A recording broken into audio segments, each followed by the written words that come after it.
आज के एक बहुत महत्वपूर्ण और शुभ कार्य के अंदर उपस्थित कोयला और खान विभाग के मंत्री और मेरे मित्र श्रीमान प्रहलाद जोशी जी,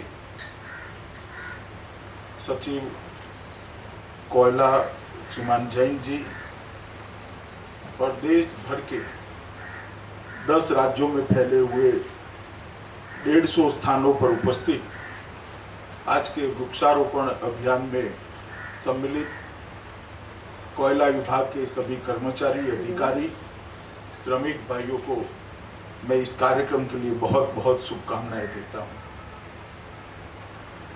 आज का ये कार्यक्रम और भी महत्वपूर्ण इसलिए है कि कोयला विभाग ने आज का दिन चुना है। आज लोकमान्य तिलक और चंद्रशेखर आजाद का जयंती दिन है। ये दो ऐसे महापुरुष थे जिन्होंने अपना सर्वस्व जीवन, पूरा जीवन की क्षण क्षण देश को समर्पित किया।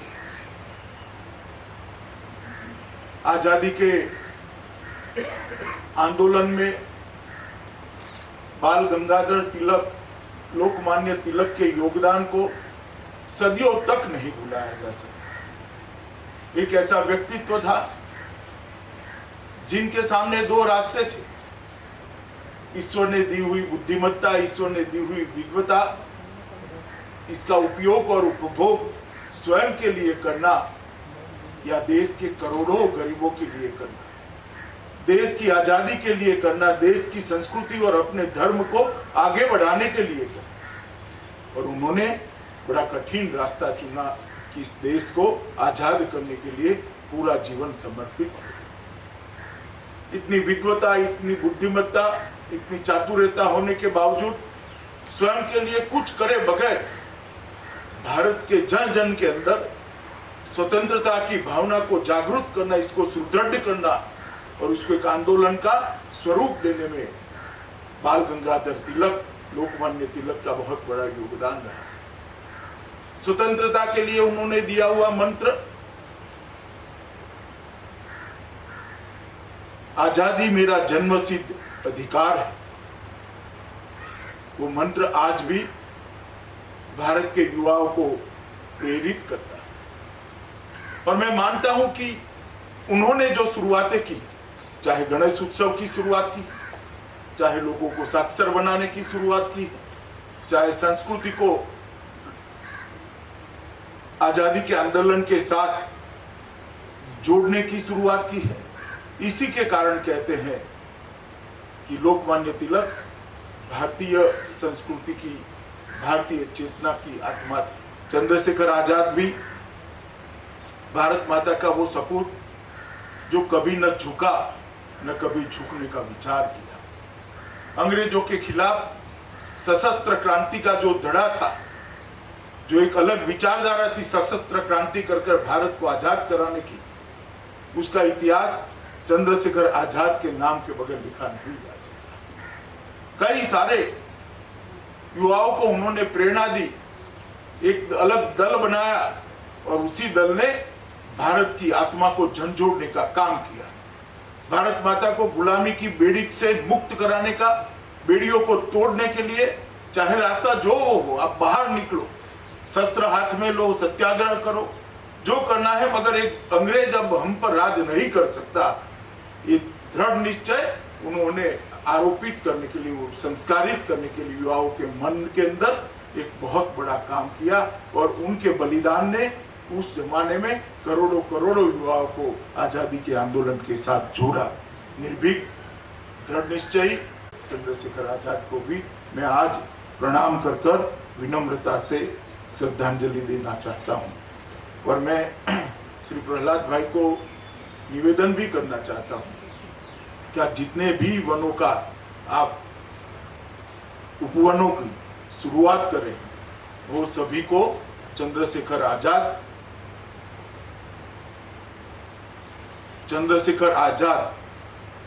और लोकमान्य तिलक के नाम के साथ जोड़ना चाहिए। तिलक जयंती और चंद्रशेखर आजाद की जयंती, दोनों मैं मानता हूं कि हमारे लिए एक कोयला विभाग के लिए भी लंबे समय तक इसको आगे ले जाने के लिए बहुत फायदा कराएगा। आज कोयला मंत्रालय और उसके अधीन सारे पीएसयू देश भर में के अंदर लगभग 150 स्थानों पर 6 लाख से ज्यादा वृक्ष उनका आरोपण कर पर्यावरण की सेवा में एक बहुत बड़ा अभियान करा है। मैं सभी कोयला मंत्रालय के कर्मचारियों को, अधिकारियों को और कोयला मंत्री जी को, उनकी पूरी टीम को बहुत बहुत शुभकामनाएं देना चाहता हूं। आमतौर पर कोयला के मंत्रालय के लिए पर्यावरण को क्षति पहुंचाने वाला मंत्रालय माना जाता है, मगर जब से मोदी जी देश के प्रधानमंत्री बने हैं और विशेषकर प्रहलाद भाई जब देश के कोयला मंत्री बने, तब से पर्यावरण के लिए भी कोयला मंत्रालय की सजगता हमें दिखाई दी पड़ती है। अनेक विध काम उन्होंने शुरू किए हैं। मैं आज इसका बहुत डिटेल जिक्र नहीं करना चाहता।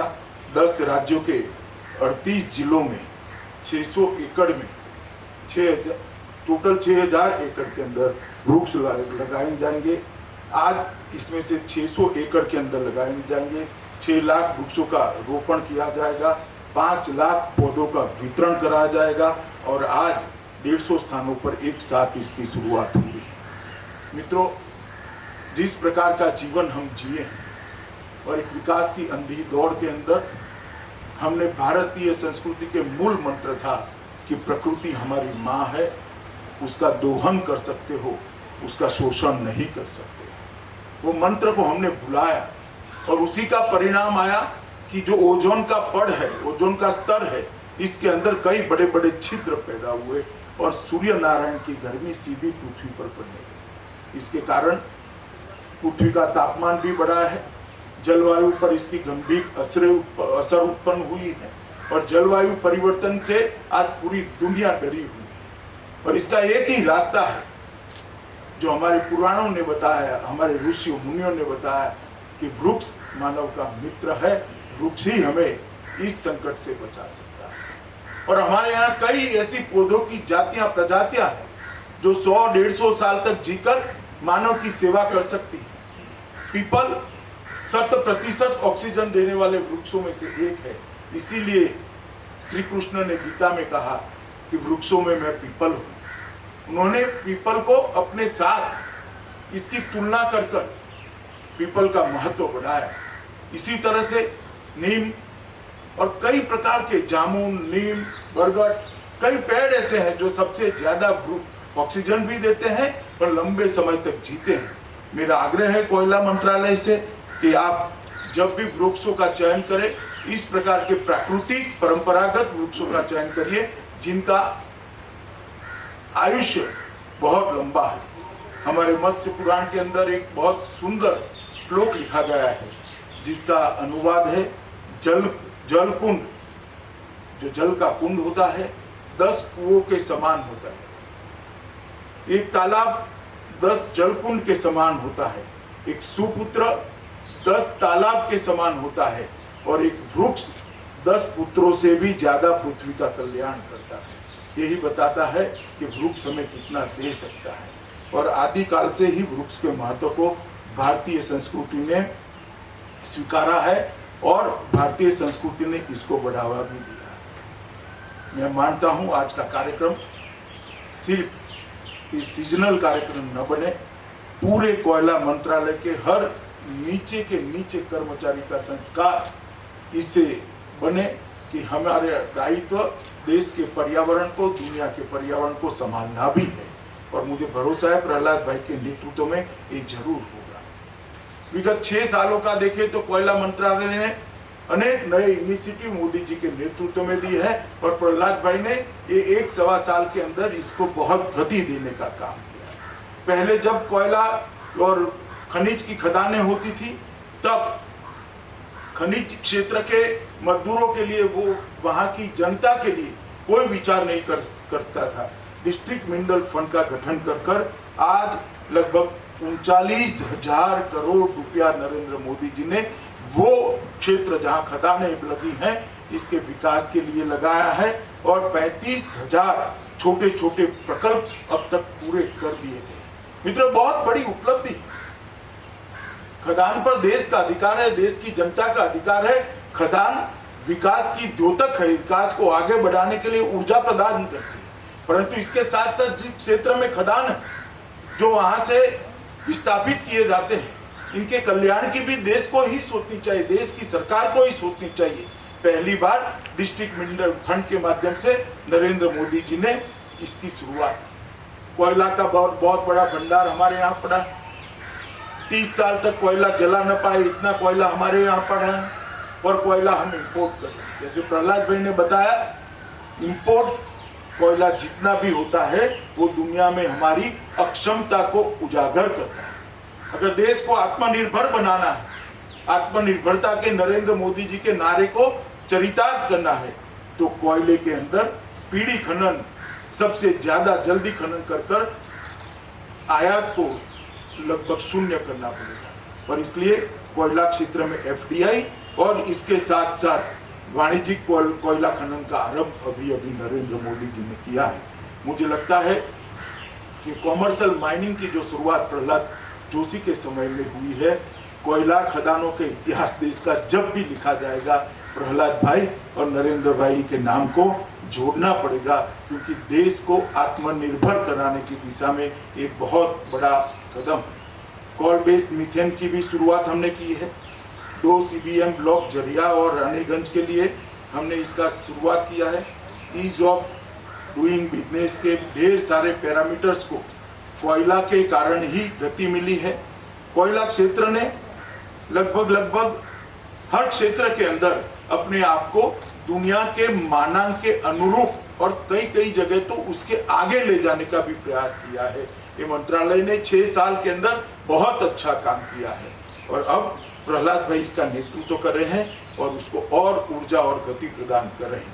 18 जून को वीडियो कॉन्फ्रेंस के माध्यम से देश के प्रधानमंत्री जी ने 5 कोयलाधारी राज्यों की 41 कोयला लोगों का नीलामी की प्रक्रिया का शुभारंभ किया। इसके साथ ही झारखंड, मध्य प्रदेश, महाराष्ट्र, उड़ीसा और छत्तीसगढ़ के अंदर ये नई प्रक्रिया शुरू हो गई। मित्रों, कोयला PSU और कैप्टिव माइनर्स द्वारा उत्पादन में भी वृद्धि का प्रयास किया गया है।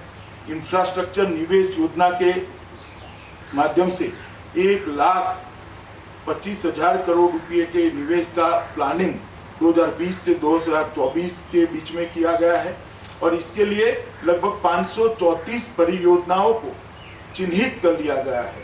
मैं मानता हूं अभी प्रहलाद भाई ने जो कहा, 23-24 तक 1 बिलियन टन कोयले को निकालने का लक्ष्य जब भी भारत अचीव करता है, मुझे लगता है हम बहुत बड़ी उपलब्धि के लिए आगे बढ़ेंगे। देश के प्रधानमंत्री जी ने पर्यावरण के क्षेत्र के अंदर दुनिया का नेतृत्व करने की स्थिति उत्पन्न करी है। 8 करोड़ घरों के अंदर धुआं दूर कर लकड़ियां और टहनियां और कंडे जलाकर जो माताएं बहनें रसोई करती थी, उनके स्वास्थ्य का तो नुकसान होता ही था, परंतु साथ में कार्बन डाइऑक्साइड का उत्सर्जन भी होता था। आज स्वच्छ ईंधन LPG सिलेंडर देकर पर्यावरण की बहुत बड़ी सेवा की। ढेर सारे शहरों के अंदर CNG पंपों की एक लाइन बिछाकर CNG के माध्यम से गाड़ियां चलाने से भी स्वच्छ ईंधन का काम हुआ है। सौर ऊर्जा के लिए देश में भारत नेतृत्व करे, इस प्रकार की व्यवस्था खड़ी की है। गुड़गांव में इसका इंटरनेशनल सेंटर भी बना है और मुझे भरोसा है कि कुछ ही सालों के अंदर देश दुनिया में सौर ऊर्जा के क्षेत्र में सबसे बड़ा उत्पादन करने वाले देशों में से एक होगा। इस प्रकार से जो पेरिस के अंदर कॉन्फ्रेंस हुई थी, उसमें मोदी जी की फॉर्मूला को पूरी दुनिया ने स्वीकार कर एक प्रकार से पर्यावरण के क्षेत्र में भारत को मान्यता दी है। आज लगभग 6 लाख वृक्षों का वृक्षारोपण होने जा रहा है। तिलक महाराज और चंद्रशेखर आजाद के स्मृति में वो किया जाएगा। इसका मुझे विशेष आनंद है। मंत्रालय और विशेषकर इस मंत्रालय के मंत्री श्री प्रहलाद भाई और नीचे तक उनकी पूरी टीम को इस मौके पर मैं बहुत बहुत बधाई देना चाहता हूं और आशा करता हूं कि पर्यावरण को स्वच्छ रखने का एक कोयला मंत्रालय का अभियान द्रुत गति से स्पीड के साथ आगे बढ़ता रहेगा। मेरी आप सबको बहुत बहुत शुभकामनाएं और इस शुभ कार्य के अंदर मुझे शामिल करने के लिए मैं मंत्री जी और सचिव कोयला दोनों का मैं हृदय से धन्यवाद कर मेरी बात को समाप्त करता हूं।